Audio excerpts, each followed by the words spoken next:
Welcome to your daily video and audio Bible, with transcripts to keep you focused, with Old Testament and Psalms read by Matt, and New Testament and Proverbs read by Ruth. Esther 4-7. When Mordecai learned all that had been done, Mordecai tore his clothes and put on sackcloth and ashes, and went out into the midst of the city, and he cried out with a loud and bitter cry. He went up to the entrance of the king's gate, for no one was allowed to enter the king's gate clothed in sackcloth. And in every province, wherever the king's command and his decree reached, there was great mourning among the Jews, with fasting and weeping and lamenting, and many of them lay in sackcloth and ashes. When Esther's young women and her eunuchs came and told her, the queen was deeply distressed. She sent garments to clothe Mordecai, so that he might take off his sackcloth, but he would not accept them. Then Esther called for Hattash, one of the king's eunuchs, who had been appointed to attend her, and ordered him to go to Mordecai to learn what this was and why it was. Hattash went out to Mordecai in the open square of the city in front of the king's gate, and Mordecai told him all that had happened to him, and the exact sum of money that Haman had promised to pay into the king's treasuries for the destruction of the Jews. Mordecai also gave him a copy of the written decree issued in Susa for their destruction, that he might show it to Esther and explain it to her and command her to go to the king to beg his favor and plead with him on behalf of her people. And Hattash went and told Esther what Mordecai had said. Then Esther spoke to Hattash and commanded him to go to Mordecai and say, "All the king's servants and the people of the king's provinces know that if any man or woman goes to the king inside the inner court without being called, there is but one law, to be put to death, except the one to whom the king holds out the golden scepter so that he may live. But as for me, I have not been called to come in to the king these 30 days. And they told Mordecai what Esther had said. Then Mordecai told them to reply to Esther, "Do not think to yourself that in the king's palace you will escape any more than all the other Jews. For if you keep silent at this time, relief and deliverance will rise for the Jews from another place, but you and your father's house will perish. And who knows whether you have not come to the kingdom for such a time as this?" Then Esther told them to reply to Mordecai, "Go, gather all the Jews to be found in Susa, and hold a fast on my behalf, and do not eat or drink for 3 days, night or day. I and my young women will also fast as you do. Then I will go to the king, though it is against the law, and if I perish, I perish." Mordecai then went away and did everything as Esther had ordered him. On the 3rd day Esther put on her royal robes and stood in the inner court of the king's palace, in front of the king's quarters, while the king was sitting on his royal throne inside the throne room opposite the entrance to the palace. And when the king saw Queen Esther standing in the court, she won favor in his sight, and he held out to Esther the golden scepter that was in his hand. Then Esther approached and touched the tip of the scepter. And the king said to her, "What is it, Queen Esther? What is your request?" "It shall be given you, even to the half of my kingdom." And Esther said, "If it please the king, let the king and Haman come today to a feast that I have prepared for the king." Then the king said, "Bring Haman quickly, so that we may do as Esther has asked." So the king and Haman came to the feast that Esther had prepared. And as they were drinking wine after the feast, the king said to Esther, "What is your wish? It shall be granted you. And what is your request? Even to the half of my kingdom, it shall be fulfilled." Then Esther answered, "My wish and my request is, if I have found favor in the sight of the king, and if it please the king to grant my wish and fulfill my request, let the king and Haman come to the feast that I will prepare for them, and tomorrow I will do as the king has said." And Haman went out that day joyful and glad of heart. But when Haman saw Mordecai in the king's gate, that he neither rose nor trembled before him, he was filled with wrath against Mordecai. Nevertheless, Haman restrained himself and went home, and he sent and brought his friends and his wife Zeresh. And Haman recounted to them the splendor of his riches, the number of his sons, all the promotions with which the king had honored him, and how he had advanced him above the officials and the servants of the king. Then Haman said, "Even Queen Esther let no one but me come with the king to the feast she prepared. And tomorrow also I am invited by her together with the king. Yet all this is worth nothing to me, so long as I see Mordecai the Jew sitting at the king's gate." Then his wife Zeresh and all his friends said to him, "Let a gallows 50 cubits high be made, and in the morning tell the king to have Mordecai hanged upon it. Then go joyfully with the king to the feast." This idea pleased Haman, and he had the gallows made. On that night the king could not sleep. And he gave orders to bring the book of memorable deeds, the Chronicles, and they were read before the king. And it was found written how Mordecai had told about Bigthana and Teresh, 2 of the king's eunuchs, who guarded the threshold, and who had sought to lay hands on King Ahasuerus. And the king said, "What honor or distinction has been bestowed on Mordecai for this?" The king's young men who attended him said, "Nothing has been done for him." And the king said, "Who is in the court?" Now Haman had just entered the outer court of the king's palace to speak to the king about having Mordecai hanged on the gallows that he had prepared for him. And the king's young men told him, Haman is there, standing in the court. And the king said, Let him come in.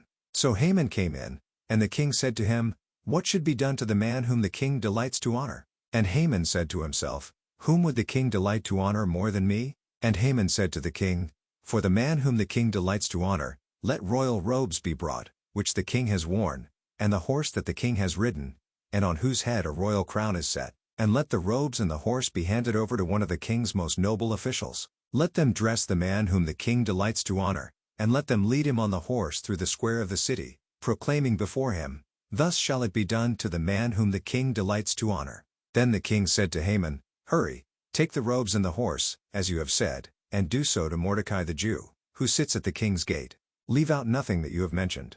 So Haman took the robes and the horse, and he dressed Mordecai and led him through the square of the city, proclaiming before him, Thus shall it be done to the man whom the king delights to honor.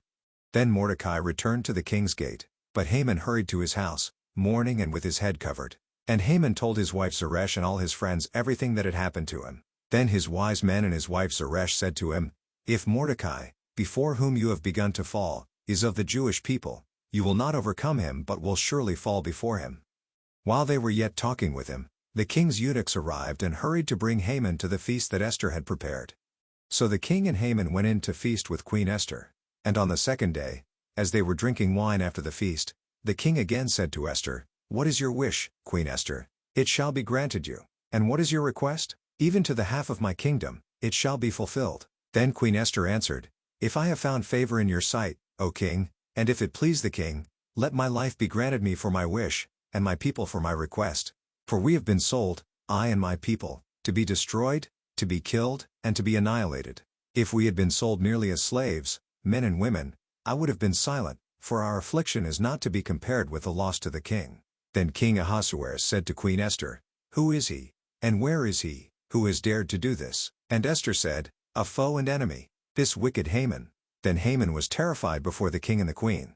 And the king arose in his wrath from the wine drinking and went into the palace garden, but Haman stayed to beg for his life from Queen Esther, for he saw that harm was determined against him by the king. And the king returned from the palace garden to the place where they were drinking wine, as Haman was falling on the couch where Esther was. And the king said, Will he even assault the queen in my presence, in my own house? As the word left the mouth of the king, they covered Haman's face.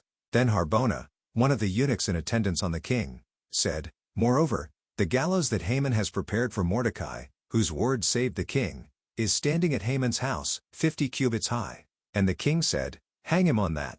So they hanged Haman on the gallows that he had prepared for Mordecai. Then the wrath of the king abated. 1 Corinthians 12:1-26. Now concerning spiritual gifts, brothers, I do not want you to be uninformed. You know that when you were pagans you were led astray to mute idols, however you were led. Therefore I want you to understand that no one speaking in the Spirit of God ever says Jesus is accursed. And no one can say Jesus is Lord except in the Holy Spirit. Now there are varieties of gifts, but the same Spirit. And there are varieties of service, but the same Lord. And there are varieties of activities, but it is the same God who empowers them all in every one. To each is given the manifestation of the Spirit for the common good. For to one is given through the Spirit the utterance of wisdom, and to another the utterance of knowledge according to the same Spirit, to another faith by the same Spirit, to another gifts of healing by the one Spirit, to another the working of miracles, to another prophecy, to another the ability to distinguish between spirits, to another various kinds of tongues, to another the interpretation of tongues. All these are empowered by one and the same Spirit, who apportions to each one individually as he wills. For just as the body is one and has many members, and all the members of the body, though many, are one body, so it is with Christ. For in one Spirit we were all baptized into one body, Jews or Greeks, slaves or free, and all were made to drink of one Spirit. For the body does not consist of one member but of many. If the foot should say, Because I am not a hand, I do not belong to the body, that would not make it any less a part of the body. And if the ear should say, Because I am not an eye, I do not belong to the body, that would not make it any less a part of the body. If the whole body were an eye, where would be the sense of hearing? If the whole body were an ear, where would be the sense of smell? But as it is, God arranged the members in the body, each one of them, as he chose. If all were a single member, where would the body be? As it is, There are many parts, yet one body. The eye cannot say to the hand, I have no need of you, nor again the head to the feet, I have no need of you. On the contrary, the parts of the body that seem to be weaker are indispensable, and on those parts of the body that we think less honorable, we bestow the greater honor, and our unpresentable parts are treated with greater modesty, which our more presentable parts do not require. But God has so composed the body, giving greater honor to the part that lacked it, that there may be no division in the body, but that the members may have the same care for one another. If one member suffers, all suffer together. If one member is honored, all rejoice together. Psalm 36 to the choirmaster. Of David, the servant of the Lord. Transgression speaks to the wicked deep in his heart.